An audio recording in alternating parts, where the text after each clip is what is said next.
నమస్కారం ప్రజలారా.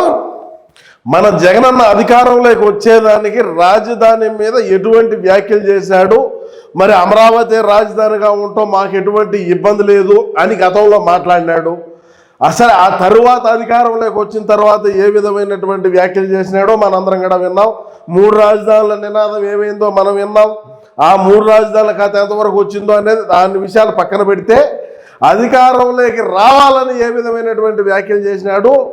ఓడిపోయినాక ఇప్పుడు అంటే మన బతుక్కి ప్రధాన ప్రతిపక్ష హోదా కూడా లేకుండా పోయిన తర్వాత ఎటువంటి వ్యాఖ్యలు చేస్తున్నాడు ఏందనేది అందరూ చూసినారు. కాబట్టి అసలు రాజధాని మీద అమరావతి మీద మన జగనన్న ఎటువంటి వ్యాఖ్యలు చేసినాడు గతంలో అనేది ఈరోజు విశ్లేషణ. అంటే రోజు ఏదో ఒకటి అనడం మళ్ళా దానికి మళ్ళా రాష్ట్ర ప్రజానికానికి తెలియజేయడం ఈ కథలన్నీ కూడా లేకుండా గతంలో ఏ విధంగా మాట్లాడినాడు. ఇక రాజధాని మీద నేనైతే ఇక మాట్లాడదలుచుకోవాలి. ఎందుకంటే ఓసరం వెళ్ళి మాత్రం గంటకు ఒక మాట రాజధాని మీద మాట్లాడుతూ ఉంటే మనం అన్నకి ఏం చెప్తామని చెప్పి ఈ వీడియో ఫైనల్ చేసి ముగిద్దాం అనుకుంటున్నాం. ఇక వీడియో కొద్దిగా పెద్దదిగా ఉన్నప్పటికీ మీరు ప్రతి ఒక్కరూ కూడా వీడియోను చూసి మీ అమూల్యమైన అభిప్రాయాన్ని తప్పకుండా కామెంట్ రూపంలో అయితే తెలియజేయండి.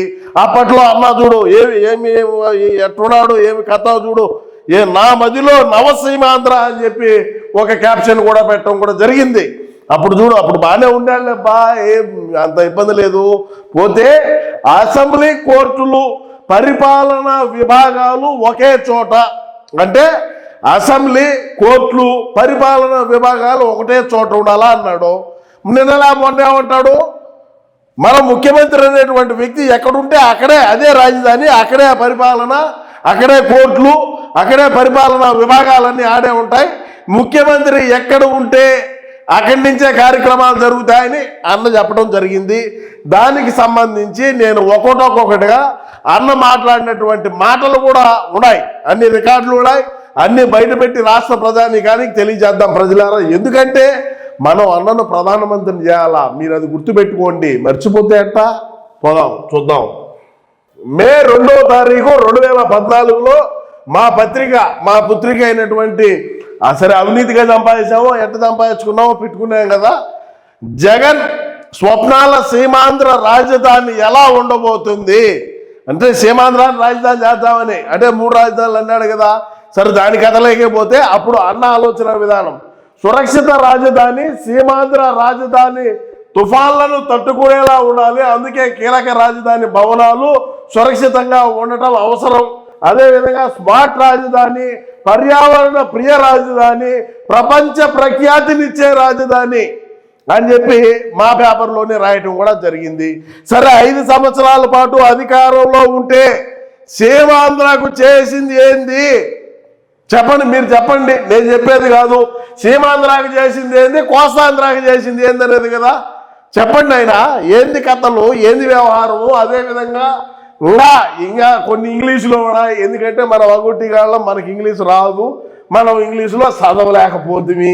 సరే తెలుగులో ఉండేదే చదువుదాం, మనమేం ఇబ్బంది ఏమి లే. అదేవిధంగా చూసుకుంటే ఆంధ్ర రాయలసీమ పదాలతో కొత్త రాజధాని అని చెప్పి అన్న బ్రహ్మాండమైనటువంటిది పెట్టినాడు. తెలుగు వారికి ఐక్యతే బలం, రాష్ట్రాన్ని విడగొట్టొద్దు, భూమిని విడగొట్టగలిగారు కానీ మనసుల్ని ఎవరు విడగొట్టలేరు, తెలుగు జాతిని మనుషుల్ని ఎవరు వేరు చేయలేరు. 2 రాష్ట్రాలకు వేరు మేనిఫెస్టోలు ఇచ్చాం. అదేవిధంగా సమస్యలు వచ్చినప్పుడు పరస్పరం అక్కడ వారు ఇక్కడ వారు తోడుగా ఉంటారు. హైదరాబాద్ వెళ్ళిపోయింది, దురదృష్టమేమో అదృష్టమో కానీ రాజధానికి దూరంగా 180 కిలోమీటర్ల దూరంలో ఇప్పుడు మన రాష్ట్రం ఉంది. వీలైనంత త్వరగా వెళ్ళిపోదాం, నేను దగ్గరుండి పనులు చేయిస్తా. రాష్ట్రాన్ని నడి మధ్యలో రాజధాని ఉంటుంది, రాష్ట్రానికి నడి మధ్యలో రాజధాని ఉంటుంది. బాగా గుర్తుపెట్టుకోండి. అందరికీ సులువుగా రవాణా సౌకర్యాలు ఉండేలా తీర్చిదిద్దుతో భూమి నీరు అభివృద్ధి ఉన్న చోటే రాజధాని ఉంటుంది. రాయలసీమ ఆంధ్ర పదాలు వచ్చేలా రాజధాని పేరు ఉంటుంది. హైదరాబాదును మించిన మహానగరాన్ని సీమాంధ్రకు రాజధానిగా నిర్మిస్తా. గార్డెన్ సిటీ, సువిశాలమైన పార్కులు, నాణ్యతమైన విద్య అందించేలా విద్యాలయాలు, సూపర్ స్పెషాలిటీ ఆసుపత్రులు ఉండేలా చర్యలు తీసుకుంటాం. 25 ఫ్యాక్టరీలు ఆసుపత్రులు అందుబాటులో ఉంటాయి. అదేవిధంగా వాటన్నిటినీ ఒక వైద్య యూనివర్సిటీ అనుసంధానం చేస్తా. దేశంలో అందరూ కొత్త రాజధాని గురించి పదే పదే చర్చించుకునేలా తీర్చిదిద్దుతా, చాలా వేగవంతంగా రాజధాని నిర్మాణాన్ని కృషి చేస్తా, యాక్షన్ షేర్ వంటి బహుళ జాతి సంస్థలతో కూడా ఇప్పటికే రాష్ట్ర అభివృద్ధికి సంబంధించి సంప్రదింపులు జరిపా. ఇవన్నీ మన అన్న కథల మాటలు, ఇవన్నీ ఎంత అవులే మాటలు, ఏమి కథ అంటే మనం అధికారంలోకి రావాలని అప్పట్లో మాట్లాడినటువంటి మాటలు. మరి అధికారంలోకి వచ్చినాం, 5 సంవత్సరాలు ఎక్కడ పెరిగి మరి కట్ల కట్టి పొగేసుకున్నాడో ఏమో అర్థం కాలే. రాష్ట్రంలో ఉండేటువంటి ప్రజానికం అదే కదా అనుకుంటారు. ఆ రోజుల్లో మాట్లాడినటువంటి మాటలయ్యా మనం మాట్లాడినట్టు కాదు. అదేవిధంగా అన్న చూడండి, సీమాంధ్ర అభివృద్ధి వ్యూహం, ఈ డాక్యుమెంట్లో సీమాంధ్ర స్వర్ణ ముఖాముఖి వృద్ధితో అదేవిధంగా 9 మూల స్తంభాల గురించి ప్రస్తావించారు. అవి ప్రపంచ స్థాయి రాజధాని, ఇండస్ట్రియల్ కారిడారు, కనెక్టివిటీ, విద్యుత్ సరఫరా, టూరిజం అభివృద్ధి, వ్యవసాయ రంగం అభివృద్ధి, మెరుగైన నీటి పారుదల, మెరుగైన వైద్య సేవలు, మెరుగైన విద్యా సదుపాయాలు, ఇవన్నీ కూడా మా నాన్న అధికారంలోకి వచ్చితే జగన్ కళల సీమాంధ్ర ఎట్ట బీలాయి. సీమాంధ్రకి ఏమి తెచ్చిపెట్టినావు? ఎక్కడ సీమాంధ్రాన్ని అభివృద్ధి చేసినావు? జగన్ కళల సీమాంధ్ర అంట. సీమాంధ్ర అభివృద్ధి రాచమాట ఏది? ఎలా సీమాంధ్రను దేశంలో అత్యంత సమృద్ధ రాష్ట్రాల్లో ఒకటిగా మార్చాలి? దీనిపై వైఎస్ జగన్మోహన్ రెడ్డికి స్పష్టమైన అవగాహన ఉంది. గతంలో మాట్లాడినటువంటి మాటలు ఎక్కడికి పోయినాయి? ఎందుకు చేయలేకపోయినావు? 5 సంవత్సరాల అధికారంలో ఉన్నది మనమే కదా. రాయలసీమ వెనుకబడిన జిల్లాలకు ప్రత్యేకమైనటువంటి ప్యాకేజీ తీసుకొని వచ్చి అభివృద్ధి చేస్తానని చెప్పినావు కదా, దేనికి చేయలేకపోయినావు? దీనికి చెప్పండి సమాధానము. సీమాంధ్ర అభివృద్ధి రాచబాటి ఏది? ఎలా సీమాంధ్రను దేశంలో అత్యంత సమృద్ధ రాష్ట్రాల్లో ఒకటిగా మార్చాలి? దీన్ని వైఎస్ జగన్మోహన్ రెడ్డి స్పష్టమైన అవగాహన ఉంది. నిజానికి ఇది వైఎస్ జగన్మోహన్ రెడ్డి కళ. ఆయన మార్గదర్శనంలో పలువురు నిపుణులు, సీనియర్ రాజకీయ నేతలు కలిసి ఒక డాక్యుమెంట్ను రూపొందిస్తున్నారు. సీమాంధ్ర పునర్నిర్మాణంపై జగన్ స్వప్నం ఏమిటి? సీమాంధ్ర అభివృద్ధి వ్యూహం ఎటమే ప్రపంచ స్థాయి రాజధాని అంట. ఇప్పుడు కడతాంది అదే, చంద్రబాబు నాయుడు చెప్తాంది అదే, ప్రపంచ స్థాయి రాజధాని తీసుకొని వస్తామనే చెప్పినారు. మరి మన రాయలసీమకు సీమాంధ్రకే తీసుకొని వస్తాం, మేము చించుతాం, పొడుస్తామంటే యాడికి వినాం? మరి ఆ రోజుల్లో మాట్లాడినటువంటి మాటలు ఎక్కడికి వినాయి? రాష్ట్రంలో ఉండేటువంటి ప్రజానీకం మర్చిపోయినారా? మర్చిపోయినా నేను గుర్తు చేస్తా కదా. ఎందుకు బాధ? ఏం బాధపడబల్లా, ఇక ఉన్నాయి ఇంకా చూద్దాం, బంగా చూద్దాం, ఇంకా చూడాల. ఎందుకంటే ఇది చూడండి, మీరు బాగా గమనించి మీ అభిప్రాయాన్ని తెలియజేయండి. జగన్ స్వప్నాల సీమాంధ్ర రాజధాని ఎలా ఉండబోతుంది? క్వశ్చన్ మార్క్ పెట్టారు. ఎప్పుడు ఇది? మే 2వ తారీఖు 2014 సంవత్సరం. జగన్ స్వప్నాల సీమాంధ్ర రాజధాని ఎలా ఉండబోతుంది? ఇప్పుడు సీమాంధ్రకి కొత్త రాజధాని కావాలి. సీమాంధ్ర ప్రజల అవసరాల అంతర్జాతీయ ప్రణాళికలకు అనుగుణమైన రాజధాని కావాలంట. ఓయమ్మ, అంతర్జాతీయంగా మనం ఎర్రచందనం పంపించాము కానీ, అంతర్జాతీయంగా మనం మైనింగ్ పంపించినాం కానీ, అంతర్జాతీయంగా మనం డ్రగ్స్ తెప్పిగలిగినాం కానీ, మనం ఎక్కడా కూడా అభివృద్ధిని ఎక్కడా కూడా మనం ప్రోత్సహించినటువంటి ఇది లేదు నైనా. అదేవిధంగా సురక్షిత రాజధాని, సీమాంధ్ర రాజధాని తుఫాన్లు తట్టుకునేలా ఉండాలి. అందుకే కీలక రాజధాని భవనాలు సురక్షితంగా ఉండడం అవసరము. అదేవిధంగా స్మార్ట్ సిటీ, స్మార్ట్ రాజధాని అడిగిపోయింది. 5 సంవత్సరాల పాటు అధికారంలో ఉన్నప్పుడు ఎక్కడైనా సరే ఒక ఇటుక పెట్టిన పాపాన పోయినాడా? ఇటుక పెట్టిన పాపాన పోయింది ఎందుకు? ఎక్కడ అడుగు పెడితే అక్కడ గడ్డి మొలచటమే తప్ప. ఈయన మళ్ళా స్మార్ట్ రాజధాని అంట. పర్యావరణ ప్రియ రాజధాని ఎట్టపోయింది? పర్యావరణ ప్రియ రాజధాని దేనికి కట్టలేకపోయినావు? హెలికాప్టర్లో పోతా ఉంటే కూడా చెట్లు నరికించినాం, రోడ్డు మార్గాలు పోతా ఉంటే చెట్లు నరికించినాం. ఇదేనైనా పర్యావరణ ప్రియ రాజధాని అంట? ఇదేనా? ఎవడు చెప్పినాడు? ఏడ చెట్లు కనపడితే ఆడ నరికించాం కదయా. రాష్ట్రంలో ఉండేటువంటి ప్రజానీకం అందరూ కూడా చూసినారు కదా. చెట్లు నరికేది ఏంది? పర్యావరణ అంట. ప్రపంచ ప్రఖ్యాతినిచ్చే రాజధాని దేనికి కట్టలేకపోయినావు? 5 సంవత్సరాల పాటు తాడేపల్లి ప్యాలెస్ లో పడుకొని, బెంగళూరు ఎలాంగా ప్యాలెస్ లో నోట్ల కట్ల మీద పడుకొని బతికినావు తప్ప ఎక్కడైనా సరే నువ్వు ప్రపంచ ప్రఖ్యాతినిచ్చే రాజధాని దావోసుకు పోయి పెట్టుబడులు తీసుకోవద్దామంటే ఆడ సలిగినని చెప్పి ఏడవ బతికేటువంటి మనం ఇంకా రాజధాని గురించి, ప్రపంచాన్ని గురించి, పర్యావరణాన్ని గురించి మాట్లాడుకోవాలా. ఎర్రచంద్రం అక్రమ రవాణా అడవిలో ఉండేటువంటి చెట్లను తెగదొబ్బితే అదే వచ్చా పర్యావరణ ప్రియ రాజధాని వస్తుందా? నువ్వు హెలికాప్టర్లో పైన పోతా ఉంటే కింద చెట్లు వచ్చే పర్యావరణ ప్రియ రాజధాని వస్తుందా? ఇష్టానుసారంగా గొంతులు కూడా పోతున్నాయి. మాట్లాడి ఏం చేద్దాం? ప్రధానమంత్రిని ఏమో చేసుకోవాల్సి వచ్చా, గొంతు కూడా పోతుంది, ఏమీ చేయలేము. పరిస్థితులు ఆ విధంగా ఉన్నాయి. అదేవిధంగా రాజధాని నిర్మాణంలో ప్రజల్ని ప్రతిపక్షాన్ని భాగస్వాములను చేయాలి. రాజధాని ప్రతిపాదించిన ప్రాంతం రాష్ట్రం మధ్యలో ఉండాలి. ఇప్పుడు అమరావతి ఉండేది రాష్ట్ర మధ్యలోనే కదా. ఇటు కుప్పానికి, అదేవిధంగా ఇటు చెన్నైకు, అంటే బెంగళూరుకి, చెన్నైకు, ఇటు మళ్ళీ ఒరిస్సాకు, ఇటు మళ్ళీ తెలంగాణకు నడిమిదలానే కదా సార్ ఉండేది అమరావతి. అదేమి అది ఇంకొక రాష్ట్రం ఇంకొక సాట లేదు కదా, ఏం అడవిలో లేదు కదా. అదేవిధంగా నీటి వనరులను సమృద్ధిగా ఉండాలి అన్నాడు. నీళ్లు బ్రహ్మాండంగా ఉన్నాయి కదా, మీరే అంటారు కదా. ఆ రోజు ఒక మాట, ఈ రోజు ఒక మాట, రేపు ఇంకొక మాట. రాష్ట్రంలో ఉండేటువంటి ప్రజలు లాగి సావాల, ఏమి చేయాలో అర్థం కాక మనోడు మాట్లాడేదేమో ఇంకొక రకంగా ఉండే. మాత్ర వేసుకుంటే ఒక మాట, మాత్ర వేయకుంటే ఒక మాట, టెస్టుకు పోతే ఒక మాట, టెస్టుకు పోకుంటే ఒక మాట. ఈ విధంగా మాట్లాడి 11 వచ్చినాయి. అది ఒకసారి ఆలోచన చేయండి. స్థలం లేకుంటే ఇరికైన రోడ్లు, డ్రైనేజీ వ్యవస్థకు ఇబ్బందులు పడతాం. అందుకే తగినంత భూమి లేని చోట రాజధాని నిర్మాణం సమంజసం కాదంట. బ్రహ్మాండంగా ఉన్నాయి కదా, స్థలాలు ఇచ్చినారు కదా. సరే, అది కూడా చూద్దాం. ఎన్ని ఎకరాలు కావాలన్నాడో జగనన్న నోటుకుండానే ఏం చెప్పినాడో కూడా విందాం. మీరే చూడండి. ఇది ఎప్పుడు? జూలై 24, 2014లో రాజధాని నడి మధ్యలో ఉండాలి వైఎస్ జగన్. రాజధాని నడి మధ్యన ఉండాలి.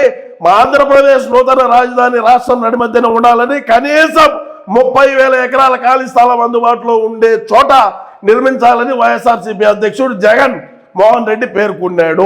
వైఎస్ఆర్సీపీ అధ్యక్షుడు ఎట్టాడు? శివన్న పార్టీ పెట్టింది, నేను పెట్టాడా?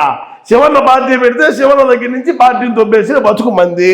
అదేవిధంగా కనీసం 30,000 ఎకరాలు ఖాళీ స్థలం అందుబాటులో ఉండే చోట నిర్మించాలని ఏపీ ప్రభుత్వానికి వైఎస్ఆర్సీపీ అధ్యక్షుడు జగన్మోహన్ రెడ్డి సూచన.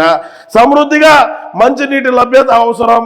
విశాలమైన నగరం అయితేనే అందరికీ గృహ వసతి కల్పించగలం. బ్రహ్మాండంగా కల్పించినారు. మరి గతంలో మనం చేసినటువంటి వ్యాఖ్యలే కదా అయ్యి. మరి ఆ రోజు ఎందుకు చేయాల్సి వచ్చింది? ఈ రోజు ఈ విధంగా ఎందుకు మాట్లాడాల్సి వచ్చింది? అధికారంలో ఉన్నప్పుడు ఎక్కడా కూడా ఇటుకెందుకు పెట్టలేకపోయినావు? దాని గురించి మాట్లాడితే రాష్ట్రంలో ఉండేటువంటి ప్రజానికానికి అందరికీ కూడా కొద్దిగా బాగుంటుంది అనేది నా అభిప్రాయము. అదేవిధంగా ఇప్పుడు అన్నగారు ఏం మాట్లాడుతున్నారో ఒకసారి మనం వినేటువంటి ప్రయత్నం చేద్దాం ప్రజలారా. ఎందుకంటే మనం వినాల్సినటువంటి బాధ్యత మన మీద ఉన్నది. మనం ప్రధానం చేయాలనుకుంటున్నాం కాబట్టి చెప్పున్నా. చెప్పు. రాష్ట్రానికి మధ్యలో ఉండాలి. ప్రయాణం చేయాలన్నా కూడా ఇబ్బంది పడకూడదు. భూమి ఉండాలి, దండిగా చాలా భూమి ఉండాలి, డెవలప్మెంట్ స్కోప్ ఉండాలి, నీళ్లు ఉండాలి. ఈ 3 ఆయనే చెప్పినాడు కదా, నీళ్లు ఉండాలి. రాష్ట్రంలో ఎక్కడి నుంచి ఎక్కడికి ప్రయాణం చేయాలి, అది నడిమిదిలా ఉండాలి రాజధాని అనేటువంటి ప్రాంతం అన్నాడు. దానికి అనుకూలంగానే కదా వీటన్నిటిని పరిగణలోకి తీసుకొనే కదా అమరావతి రాజధాని అని చెప్పింది. మీరు కుప్పం నుంచి తీసుకోండి, లేదంటే అటు మళ్ళీ ఒరిస్సా బార్డర్ నుంచి తీసుకోండి, ఇటు బెంగళూరు బార్డర్, ఇటు చెన్నై బార్డర్ నుంచి తీసుకోండి, ఇటు కర్నూలు, ఇటు అల్లంపూరు, కర్నూలు అక్కడి నుంచి తీసుకోండి. ఎటు తీసుకున్నా కూడా నడిమిదిలా ఉండేటువంటి ప్రాంతం, అందరికీ అందుబాటులో ఉండేటువంటి ప్రాంతంగా చూసిన తరువాతనే ఆ రోజు ఏమి చెవల్లో సీసాలు పోసారా, లేకంటే కళ్ళలో ఏమన్నా పోసుకొని నిద్రపోతా ఉన్నారా? ఆ రోజు ఎందుకు మీరు ఇది కాదు ఒకసారి పెడదామని ఎందుకు కూయలేకపోయినారు? నీళ్లు సమృద్ధిగా ఉన్నాయి. 30,000 ఎకరాలు కనీసం, అంటే 30,000 ఎకరాలు రాజధాని ప్రాంతానికి సంబంధించి మనం రాజధాని కట్టుకోవాలంటే ఖాళీ స్థలాలు కావాలని మీరే చెప్పినారు. అన్ని రకాలు మీరే మాట్లాడి అధికారంలోకి వచ్చిన తరువాత 3 రాజధానులు అంటాం. ఇది ఎంతవరకు జగనన్నా ఏమి చెత్త అని ఓచారణ రాష్ట్రంలో ఉండేటువంటి ప్రజానికము. మనం మాట్లాడితే సరిపోదు. ఇంకా కూడా అన్న మాట్లాడినట్టు మనం ఇంతటితో ఆపం కదా, చూద్దాం. ఇంకా ఏం మాట్లాడినాడు కూడా మనం ఇనేటువంటి ప్రయత్నం చేద్దాం. మీరు వినాలా, ఎందుకంటే మనోడు నటన అంటారా లేకంటే అది ఇంకొకటి అంటారా? మరి చూడండి, ఈడ మన వైసీపీ పార్టీ అఫీషియల్ మే 5వ తేదీ 2014 అన్న అంటాడు కదా, 2014 అని. 2014 కొత్తగా ఏర్పడిన రాష్ట్రం అభివృద్ధి చెందాలి అంటే ముందుగా రాజధానిని నిర్మించాలి, ఆ రాజధాని ప్రపంచ స్థాయిలో ఉండాలి, అప్పుడే అంతర్జాతీయంగా కంపెనీలు మన రాష్ట్రంలో పెట్టుబడులు పెడతాయి, సీమాంధ్రకు అంతర్జాతీయ స్థాయి రాజధాని నిర్మిస్తాం, రండి కథలు రండి, జగన్ బాటలో పయనిద్దాం, అడుక్కు తిందాం అని రాయాల్సింది. విశ్వసనీయతకు పట్టం కడదాం, రాష్ట్ర అభివృద్ధి పథకంలో ముందుకు నడుపుదాం. మనం అధికారంలో ఉన్నప్పుడు ఎన్ని బిల్డింగ్లు కట్టావు జగన్ అన్న, దీనికి చెప్పు. ఇంకే రెండోదాన్ని నేను అడగను నిన్ను. అదేవిధంగా అన్నేం మాట్లాడిందాం, చెప్పునా, చెప్పు నువ్వు.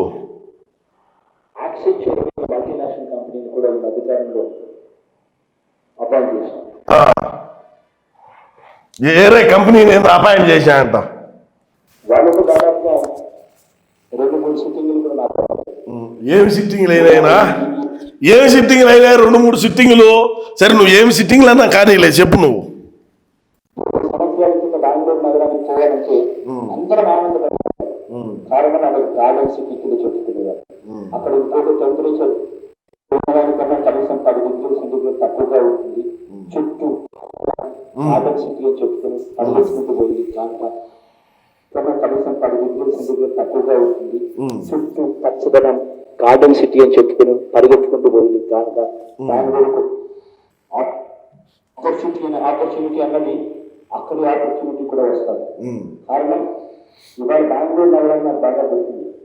20 సంవత్సరాల కింద బెంగళూరు నగరాన్ని పోవాలంటే అందరం ఇప్పుడు జగన్ ఏమంటా అంటే బెంగళూరు అంటాడు. ఇప్పుడు రాష్ట్రంలో ఉండేటువంటి ప్రజానీకం అందరూ కూడా ఏం ఆలోచన చేస్తున్నారంటే, అన్న బెంగళూరు ఎందుకంటాడంటే ఎలాంగా ప్యాలెస్ కూడా అదే ఆయనకేం బ్రహ్మాండంగా బెంగళూరు అంటాడు.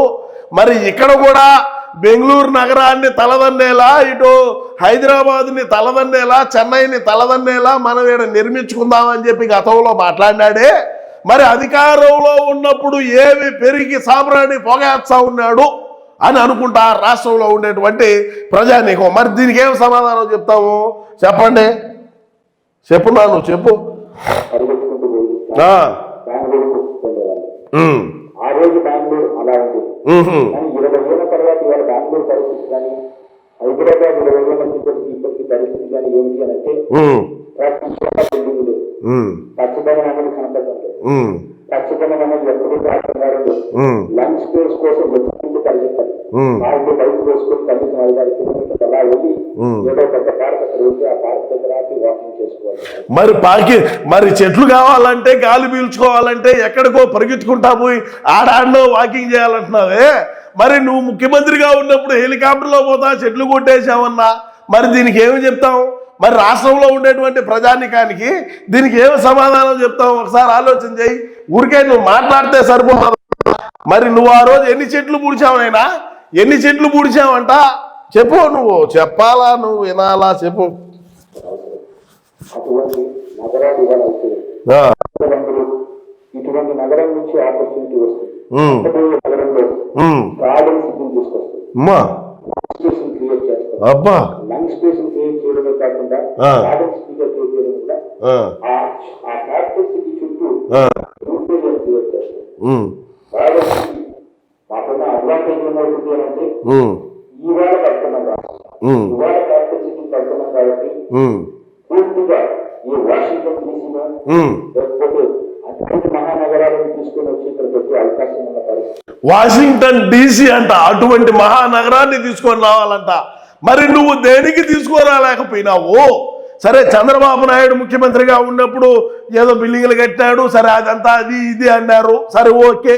మనల్ని నమ్మి మనం చేసినటువంటి నటన మనం రక్తి కట్టించినాం కాబట్టి రాష్ట్రంలో ఉండేటువంటి ప్రజానీకం అంతా నారాసుర రక్త చరిత్రని గొడ్డలేట్లు చూశారు, అదేవిధంగా కోడికత్తి డ్రామాలు చూశారు, అదేవిధంగా నన్ను జైల్లో పెట్టారని చెప్పింది విన్నారు, అదేవిధంగా షర్మిల గారు, విజయమ్మ గారు రోడ్ల బడిగా పాదయాత్రలు చేసి నా బిడ్డకు ఒక అవకాశం ఏంటి, ఆ వాషింగ్టన్ డీసీని తీసుకువచ్చి పెడతానని నువ్వు చెప్పటం, వాళ్ళు అడగటం, రాష్ట్ర ప్రజానీకం నమ్మడం, నీకు 151 స్థానాలు ఇచ్చి మనల్ని ముఖ్యమంత్రి సీట్లో కూర్చొని మనం దీని ఎక్క ఆ రోజు నుంచి మొన్న దిగిపోయేదాకా ఆడిందే ఆట పాడిందే పాట, ఎటమైందో వాషింగ్టన్ DC, ఎటమైందో పర్యావరణ రాజధాని, ఎటమైందో అంతర్జాతీయ ప్రఖ్యాతి కలిసేటువంటి రాజధానులు ఎటమైనాయో, బిల్డింగ్లు ఎటమైనాయో, చెట్లు ఎటమైనాయో.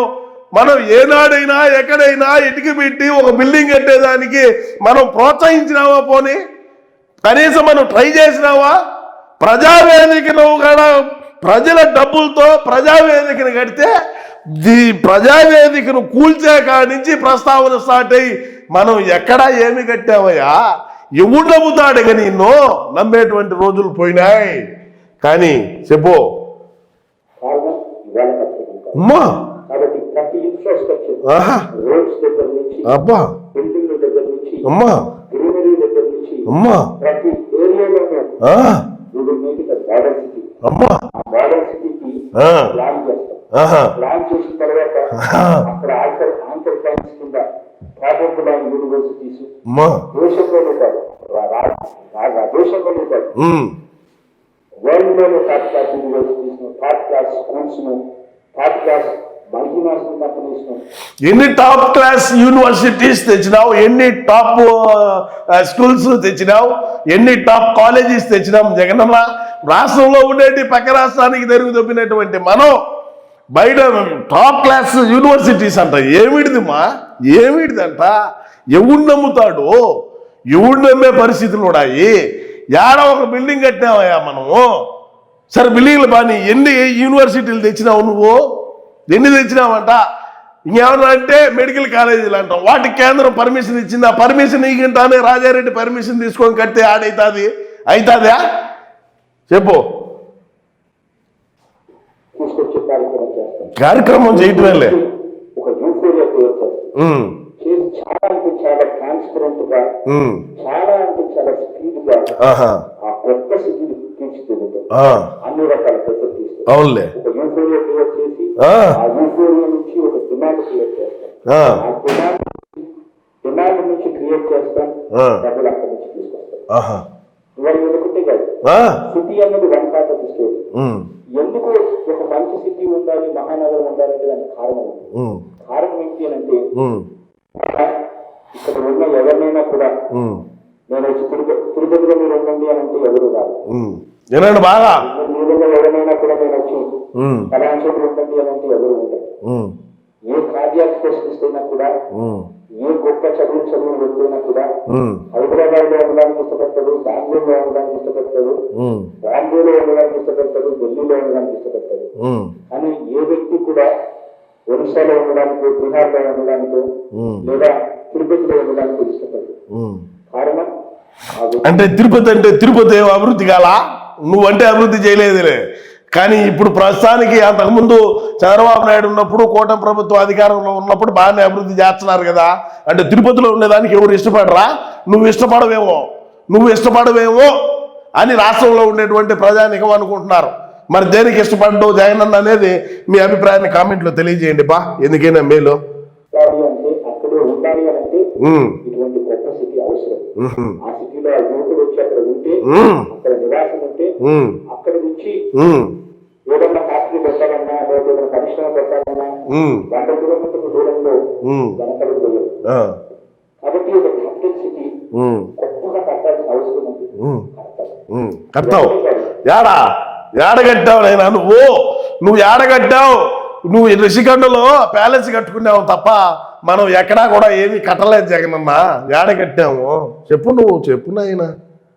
ఉద్యోగం కావాలి అంటే విశాఖపట్నం గురించి నేను ఒకసారి విశాఖపట్నం చూసినప్పుడు బాధ అనిపిస్తుంది, ఒకసారి చూసినప్పుడు ఆనందం అనిపిస్తుంది. బాధ ఎందుకు అనిపిస్తుంది అంటే, విశాఖపట్నానికి పోతే అక్కడ పొల్యూషన్ విపరీతంగా.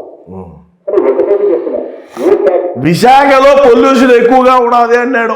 అక్కడ పోతే నాకు బాధ వస్తుంది, ఎందుకంటే విశాఖలో పొల్యూషన్ ఎక్కువ ఉన్నది అని చెప్పి. మరి ఇప్పుడేమన్నాడు? మన అధికారంలో ఉన్నప్పుడు నేను వైజాగ్ పోయి అక్కడి నుంచే పరిపాలన కొనసాగించాను, రుషికొండ ప్యాలెస్ మీద ఇల్లు పెద్ద కొంప కట్టుకున్నాను, సముద్రం చూస్తా ఎంజాయ్ చేస్తాను, నేను అక్కడే ఉంటాను అన్నాడు. ఎందుకు ఈ మాటలు? దేనికి మాట్లాడాల్సి వచ్చింది? ఎవరిని మభ్యపెట్టేదానికి? మరి మరి ప్రజానికాన్ని అందరినీ కూడా ఎర్రి పుష్పాలను చేసి నువ్వు ఒకడవే పెద్ద ఇదనుకున్నావా? ఎవడు నమ్ముతాడు? ఎవడ నమ్మేటువంటి పరిస్థితుల్లో ఉన్నారా? ఎవడు నమ్ముతాడంట?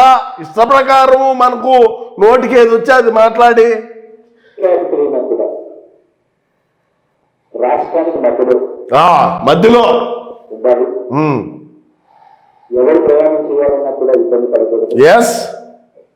భూమి ఉండాలి, దండిగా చాలా భూమి ఉండాలి, డెవలప్మెంట్ స్కోప్ ఉండాలి, నీళ్లు ఉండాలి. ఇవన్నీ కూడా మన జగనన్న చెప్పినట్టు నీళ్లు ఉండాలి, భూమి ఉండాలి దండిగా. వైజాగ్ అయితే అక్కడ ఎక్కువ పొల్యూషన్ ఉండాలి, తిరుపతిలో ఎవడు ఉండేదానికి ఇష్టపడ్డు. మరి మన రాష్ట్రంలో ఎక్కడి నుంచి ఏ ప్రాంతం నుంచి ప్రయాణించినా కూడా నడిమిద్దలా ఉండాలి క్యాపిటల్ అనేది. ఎక్కువ భూ అవసరము, రకరకాలైనటువంటి మాటలు మాట్లాడింది మన జగనన్నే. ఆ తర్వాత 3 రాజధానులు అనింది ఆయనే. ఈరోజు నది పక్కన కట్టారు అనింది ఆయనే. రేపు రాబోయే రోజుల్లో ఏమంటాడో మరి మనకే అర్థం కాదు. మరి ఏ విధంగా మన పార్టీకి సంబంధించినటువంటి వాళ్ళు, మన వైసీపీ పార్టీకి సంబంధించినటువంటి వ్యక్తులు కూడా గతంలో ఈ విధంగా మాట్లాడినాడు, సరే ఓకే అనుకున్నాం. ముఖ్యమంత్రి అయినాడు, 3 రాజధానులు అన్నాడు, సరే అనుకున్నాం. ఈరోజు మళ్ళా మనం ప్రధాన ప్రతిపక్ష హోదా కూడా లేకుండా పోయింది. ఈరోజు నది పక్కన కట్టారు, రివర్స్ బేసిన్ అంటాడు. మరి అది రివర్స్ బేసిన్ అంటే దానికి ఎవరన్నా ఈయనకు అర్థం చెప్పినారా లేదా మరి ఏమో తెలీదు. ఈ విధంగా మాట్లాడుతూ ఉంటే మనం ప్రధానమంత్రిని ఏ విధంగా చేసుకోవాలనేది మీ అభిప్రాయాన్ని కామెంట్ రూపంలో అయితే తెలియజేయండి. సో ఏది ఏమైనప్పటికీ కూడా రాష్ట్ర ప్రజలారా, మన జగనన్న అధికారంలోకి రావాలని చేసినటువంటి వ్యాఖ్యలు ఏదైతే ఉన్నాయో వాటిని నా శక్తి మించి సేకరించి రాష్ట్ర ప్రజానీకానికి వివరించడం జరిగింది. ఇక మీ అభిప్రాయాన్ని తప్పకుండా కామెంట్ రూపంలో అయితే తెలియజేయండి. అమరావతి రాజధాని గురించి ఏ విధమైనటువంటి వ్యాఖ్యలు మన అన్న గతంలో చేసినాడు, మరి రాబోయే రోజుల్లో ఎటువంటి వ్యాఖ్యలు చేస్తాడనేది కూడా మీ అభిప్రాయాన్ని తెలియజేయండి. నమస్కారం.